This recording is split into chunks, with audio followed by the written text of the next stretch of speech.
So there's a problem with support players. You guys have no idea how waves work. Huh? And that's understandable given that we never really needed to. But let me show you this clip. So many low elo supports have this weird mentality that they should not touch the wave or their ADC gets angry with them. Sound familiar? This is wrong. Let me show you how. In this clip, Nami dies for whatever reason and Ashe gets to shove and recall. When Nami gets back to the wave, she does just that. Exactly nothing. And this is what I'm talking about. Nami needed to hard shove this wave so that it could do two things. One, Jhin will gain XP and gold, but Ashe will lose the wave because of her recall timing. Two, the wave will now bounce back to Jhin and Nami, which will give them the opportunity to farm freely. So even though they died 2v2, there are still ways to set up a wave so that you can still play the game afterwards. And this means you need to touch the wave. Hey guys, I'm Coach Global and I'm a massive tier support main creating this guide so that you guys will be able to play just like I do, or even better. This wave management guide series is going to be a multi-part series and it's going to be giga in depth, so make sure that you really understand all the aspects of minions and wave management in League of Legends. Without further ado, let's hop straight into it. So what is a wave? See this group of minions? That's a wave. Why is it so important? Waves are going to be your main source of power. By having power in the lane, you will also have control of the lane. When you control lane, you essentially can win lane. In this video, you're going to learn how to identify different types of waves and how to use them. So let's start first with understanding what is a wave state. A wave state is essentially a term describing what the wave will do in the next 10 to 15 seconds. There are 4 wave states that League players generally use: the neutral wave, the freeze, fast push, and slow push. Even if you already know these terms, it's always good to understand it at its deepest levels and try to learn even more than you already know. This video is going to do exactly that, while also keeping it really simple. So first up, we got the neutral wave. The wave is pretty simple. They meet in the middle, and if both teams have equal minions, 6 minions here, 6 minions here, if no one is in lane, both teams lose the same amount of minions. So that's why we call it neutral, in the middle. The neutral wave is best for engaged supports because there's room to pressure and look for long fights. It's not as good as a freeze wave, for example, but it's still pretty decent. Mages and enchanters are pretty okay with this as well. They kind of depend more on skill level and how much range or pressure they can actually have. But overall, like the name kind of suggests, it's a neutral situation for most supports. So how do we make a neutral wave? Most of the time you're going to hard shove the wave so that the lane completely resets. This is going to make a neutral wave or something close to it, but realistically you're not going to use a neutral wave that much, since the wave is almost always going to be slow pushing or freezing. It's just good to know how to identify one. So let's go look at the freeze instead. Identifying a freeze. Everyone loves a good freeze. It's a very fundamental wave state to know. So I'm going to show you how to tell if it's a freezing wave state. To tell if it's a freezing wave, you look at the number of minions and where it is placed in the lane. Anywhere around here in front of the tower is a good place to freeze.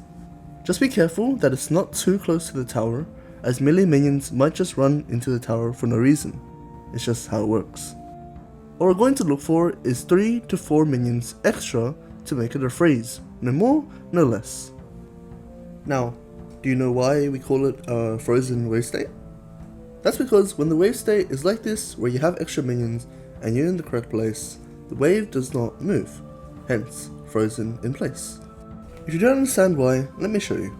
Let's say you have a frozen wave. When minions come, we look at what happens. Their minions eventually destroy our minions because they have more attack power on their side. But because the wave is on our side of the lane, our wave will reach this spot first.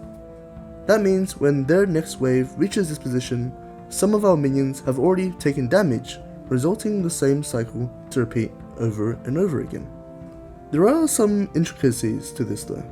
Sometimes if the wave is too big, you need to thin it out before it actually is considered a freeze. Not to mention you'll have to adjust to enemy champions pushing the wave. Otherwise, it will just push under your tower. If the wave hasn't arrived yet, to hold the freeze, you could look to pull the wave toward the bush or just hold it there and dip into the bush to lose minion aggro.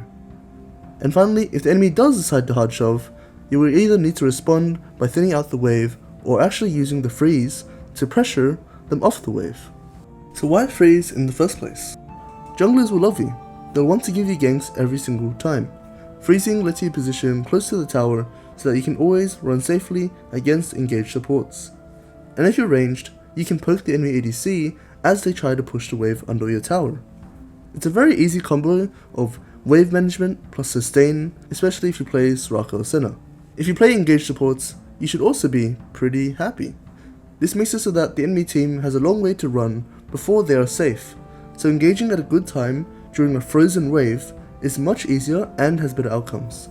It's a really good setup for positioning.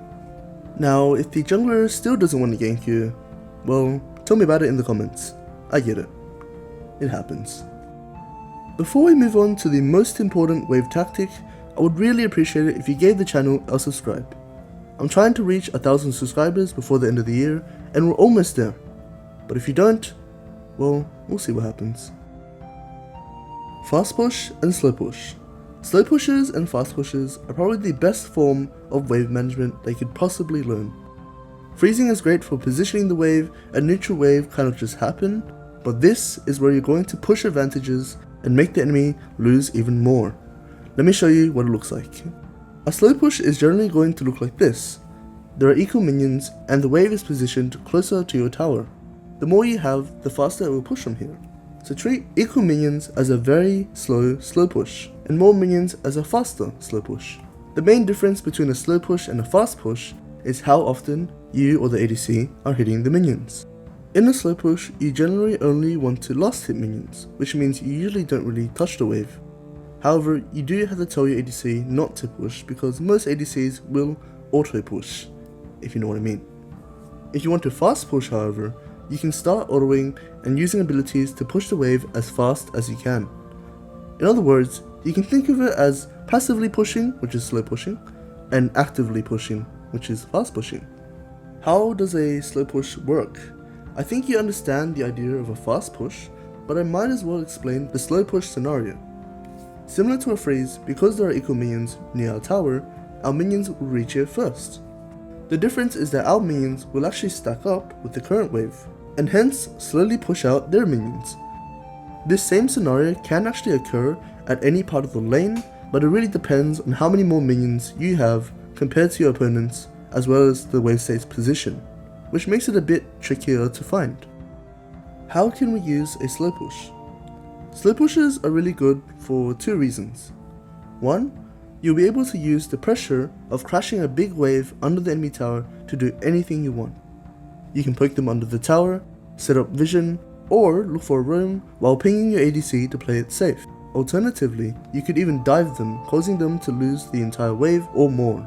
Reason number two, the wave will automatically start pushing towards you since it will create the exact same scenario they need for a slow push, without you having to do really much. This can help move your wave state back to your tower if you expect the enemy jungle to path bot side soon, or even if you just want your wave to be in a spot closer to your tower. So, how can we use a fast push? Fast pushes are pretty similar.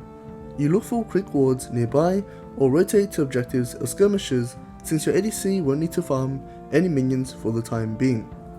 This is also known as having priority in a lane, a topic for another video. It can also be used to push while your laners are out of lane, which can either transition into plates or reset of your own. It is a really versatile decision that you can use to make your opponents miss minions or to gain priority for a short period of time.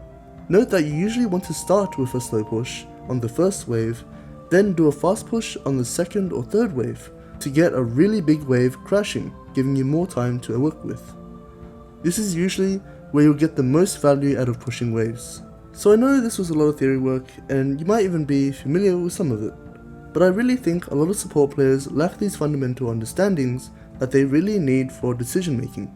In our next video, we're going to explore how different ranks use wave management and give you a chance to practice without having to play hundreds of games. So make sure you subscribe to the channel to keep up with the series, and if you like this video, make sure to leave a comment for the algorithm.